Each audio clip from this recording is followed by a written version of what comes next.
این که گفتم هر جایی و هر کسی یه فرمولی داره و تو باید بدونی فرمول کی چیه، یه محفلی بود، گفتم دوست کی این یه بیت شعر خوندم، گفتم کی میدونه این شعر مال کیه؟ یه نفر گفت مال شاملو. گفتم درود بر شما، شما برنده 10 میلیون تومان پول نقد شدید. یهو کل سالن ساکت شد، خدا شاهده. تا گفتم 10 میلیون کل سالن ساکت شد، دیگه کسی جیک نزد تا پایان کار. هر جایی یه روندی داره، هر آدمی یه تکنیکی داره. تکنیک ارتباطی با ایشون فرق میکنه. من نمیتونم از یه تکنیک برای تک تک این آدم ها استفاده بکنم و تو باید هوشمندانه نگاه کنی از چه ابزارهایی برای چه کسی استفاده کنی تا بتونی ارتباط بگیرید. ارتباط هم ببینید، علی خان بیا بشین، ازم سرپا زیاد ایستادی. تکنیک هم ببینید، هر کسی ممکنه، من اگر بخوام یه ارتباطی با یکی بگیرم، با یکی باید خیلی آهسته آهسته نزدیک بشم، با یکی دیگه نه همون لحظه اول گرم و پرشور و پر انرژی باشم، با یکی باید یه هدیه بهش بدم. اون 5 زبان عشق است که میگیم برای پارتنر عاطفیتون، یه کتاب 5 زبان عشق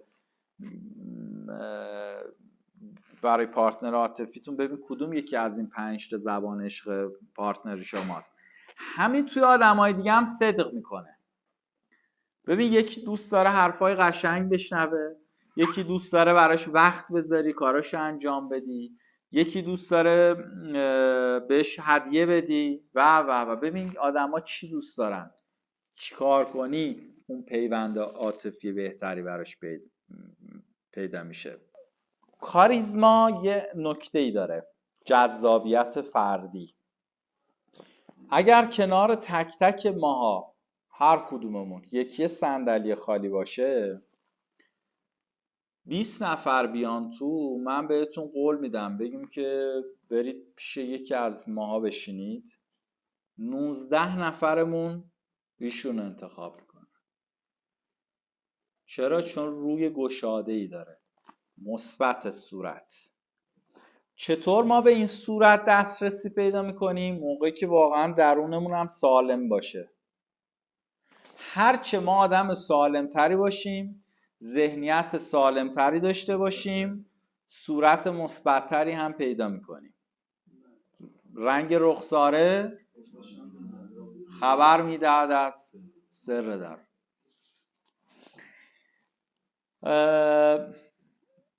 فقط ببین خیلی اون پاهاتو نمیخواد چسبیده باشه. آفرین، یک کمی پاها بازتر میشه. اوکی. شما مثل الانی هست که من دارم حرف میزنم، مکس بنداز. سلام، کیمیا هستم. بعد ببین کیمیا، اینجا انرژیت رو چند برابر میکنی. یعنی مثل یه وزنه‌ای هست که ما میخوایم بزنیم وزنه رو. وقتی میخوایم همه همینی ما، حالا کیمیا کم بیشتر، علی کم بیشتر، وقتی میخوایم واضح حرفمون به مخاطب برسه، عین حالا بحث ناشنوایانی که روی بحث لبخوانی انجام میشه، ما برای یه فن بیان خوب باید کمی اعضای لب و دهن و فکمون رو بیشتر به کار ببریم. برای اینکه مفهوم کلام رو بیشتر برسونی، هیچ عجله‌ای در صحبت کردنت نکن. بعد مکس و طمأنینگی و لذت. شاه کلید صحبت جذاب لذت بردن از صحبت کردن.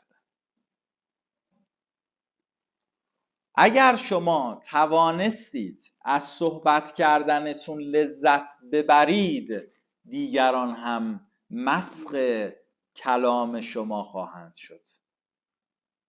ولی وقتی من بخوام فقط یه رفع تکلیفی کرده باشم تموم بشه برم بشینم، یه صحبت معمولیه که بود و نبودش هم فرق نداره. ما اینجا هدفمون چیه؟ که تو پایان این دوره بشی جز انسانهای برتر، جایی که وقتی صحبت میکنی صدای برگی از برگی نیاد. این میشه کاریزمای کلامی، این میشه تاثیرگذاری، این میشه هیپنوی گفتار.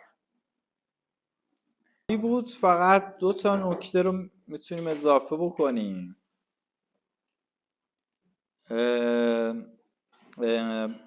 آواهای اضافه چیز بعد اینا خیلی داریم اینو. برای اینکه اینو کنترلش کنیم چی کار میکنیم؟ مکس میندازیم. وقتی مکس میندازی یعنی میگیم تا اونجایی که امکان داره جمله ها رو پاره پاره ادا بکن، قسمت به قسمت، مخصوصا زمانی که داری بداهه حرف میزنی. الان بداهه است. بعد مغز مثل رعد و برقه که اول ما نور رو میبینیم بعد صدا رو میشنویم. اول مغز حرکت میکنه بعد حرف میزنیم. حالا تو هر چه که مکس بندازی و شمرده تر صحبت کنی مغزت فرصت داره کلمه های بهتری رو انتخاب بکنه، شایسته تر، چیزی که به دیگری بر نخوره. نریم مثلا بگیم که بله من اینجوری شد، این اتفاق افتاد، میخواستم این کار بکنم، اون کار انجام بدم، یهو قطع شیم، چون بعدش مغزت فرصت نکرده بعدیا رو پیدا بکنه. ولی وقتی که شمرده با تو معنینه و آرام صحبت میکنیم مخصوصا در بداهه، این باعث میشه که چه اتفاقی بیفته؟ کلمات بهتری رو انتخاب بکنیم. کجا من اونجا میریزم به هم؟ اونجایی که اسم میکنم یه عده‌ای چشم برن من نگاه میکنن. ببین من وقتی که در معرض دید قرار میگیرم چون شناخت درستی از خودم ندارم و با خودم کنار نیومدم که آقا من قدم همین قدره، موهام اینقدر ریخته است، ابروام این شکلیه، دماغم اینطوریه، چشمام اونجورین، بینیم چه شکلیه، چاقیم اینقدره، سنم اینقدره، یه اشکالاتی دارم، هممون هم داریم توی جسممون و تو رفتارمون، تو خانوادهمون، تو رشدمون، همه داریم اینو. کسی که تونسته با خودش کنار بیاد، ببین من ممکن آقا چکم آورده باشم، تمرین عزت نفسیش اینه، میگه 2 هفته برو جلو آینه بدون لباس وای میستی، با لباس کم میستی، جسمتو نگاه کن. من اینم، یه نقاط مثبت دارم، یه نقاط منفی دارم. مثبت ها رو کیفشون برم، منفیاشم میگم ببین تو بینیت اینطوریه، تو بینیت اینطوریه. حالا قرار نیست من دوست داشته باشم بینیم رو، حرف زدنم رو، خالی که تو صورتمه رو، ولی میپذیرمش دیگه، ازش فراری نیستم. واهمه از این که یکی بهم بگه بینیت اینطوریه دیگه ندارم، بهم بگنم دیگه بهم بر نمیخوره یا اثرش خیلی کمه. تو رفتارمون هم همینه، تو خانوادهمون هم همینه. آقا ممکنه یکی آقا باباش فقیر بوده در فقر مرده، حالا اینو هراس داره نکنی یه روز یکی به من بگه بابات فلانی بود. همینا رو تو آینه به خودت بگو. ببین از اشکالات خودمون فرار نکنیم. قرار نیست دوستش داشته باشیم، ما میپذیریمش. حالا اصلا یه چیز تو مذاکره هم هست، میگه گل به خودی. دیگه اینقدر تو رو خودت شناخت داری که تو اینی با همین ابعاد، با همین تحصیلات، با همین مقدار پول. حالا دیگه اینجا که میری دیگه خیلی مضطرب نمیشید. به یک شناخت از خودت رسیدی. خب تمرینات بیان رو هم بهتون بگم. ببین این تمرینایی که میگم تمرینات بیان بسیار مفصلن. من 6 سال تئاتر کار میکردم، تئاترم که دیگه بیانه و بدن، همه تمرینات رو بلدم.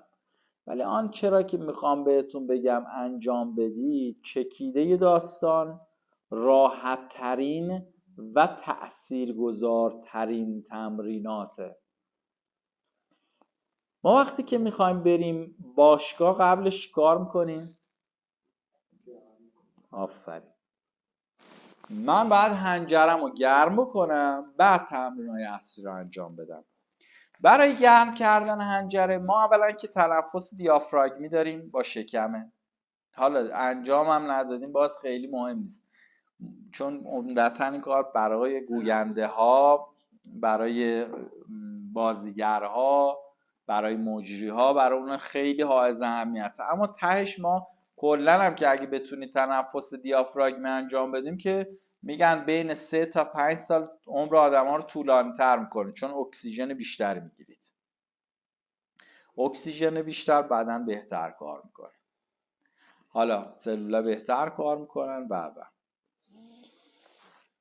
من نفس میگیرم با بینی، شکمم رو باد میکنم.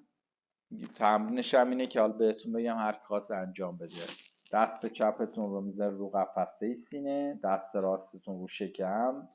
بهترین حالتش هم اینه که درازکش باشی. ببین کودک چجوری نفس میکشه، شکمشه دیگه.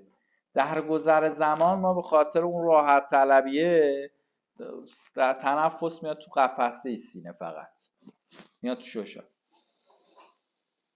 فقط هوشیار باشید که شکمتون بیاد بالا. یه مدتی که تمرکزتون رو بذارید و مثل بادکنک شکمتون رو باز و خالی بکنید، بعدم یه عضله دیافراگم هی باش بازی بکنید، کتاب بذارید رو شکمتون، ناخودآگاه عضله دیافراگم تقویت میشه. اما حالا ولی لپ مطلب اینه که میخوام اکسیژن بیشتری بگیرید از حد معمولتون. یعنی ما اگر تو 1 ثانیه دم میگیریم، مثلا تو حالت عادی میگیم، حالا میخوایم بگیم قبل واسه میگم ببین فکر کن کل بدنتو داری باد میکنی، یعنی از صورتت بگیر، کمرت بگیر، شکم و قفسه سینه، دستا، پاها، پشت رونا، انگار داری همه جا بدنتو باد میکنی. اینقدر اکسیژن بگیری. حالا میگیریم با کلمه الف واو میم، همون مانترایی که هندیا باهاش مدیتیشن میکنن.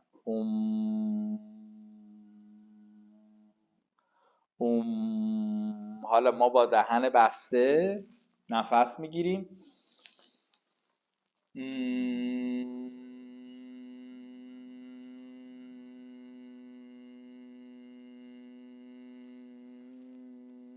احساس کنیم که داره میلرزه، ولی فشارم نمیاریم، نمیگیم چون سلولای تارای صوتی حساسن، فقط گرم میکنیم. حالا داری موزیک خواب، مثلا خوابای طلایی جواد معروفی رو گوش میدی، پیانو،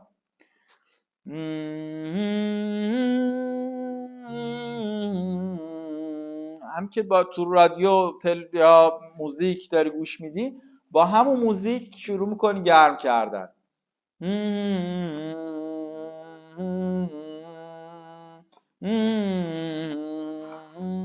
اینو گرم کردن.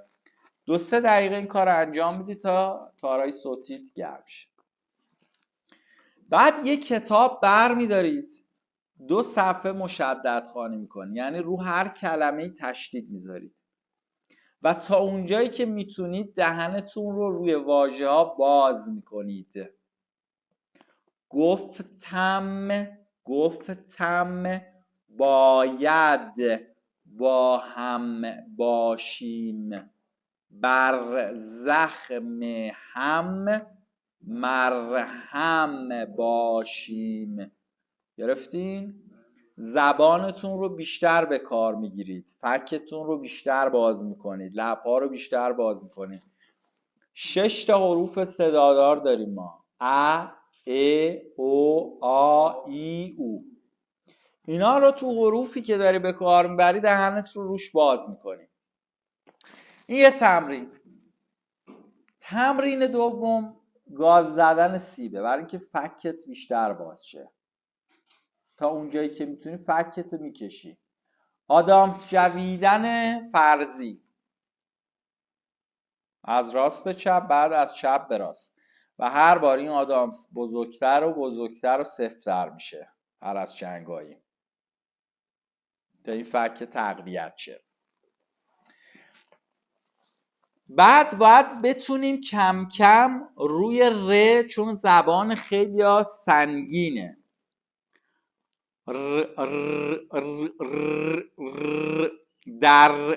در لرستان 9 لرند و هر لری 9 نره لر. نره لر چه نره لر، چه نره لر، هر نره لر 9 نره لر. رو ر. حالا کم کم ر رو هی حواست باشه که تکرارش کنی. قبل از این تمرین دیگه که رو زبان داریم چرخوندن زبان در دهانه.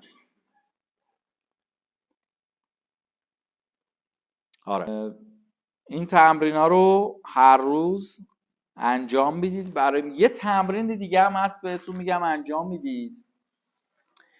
من میخوام که وقتی صحبت میکنید تمام حروف در کلمات مشخص باشد.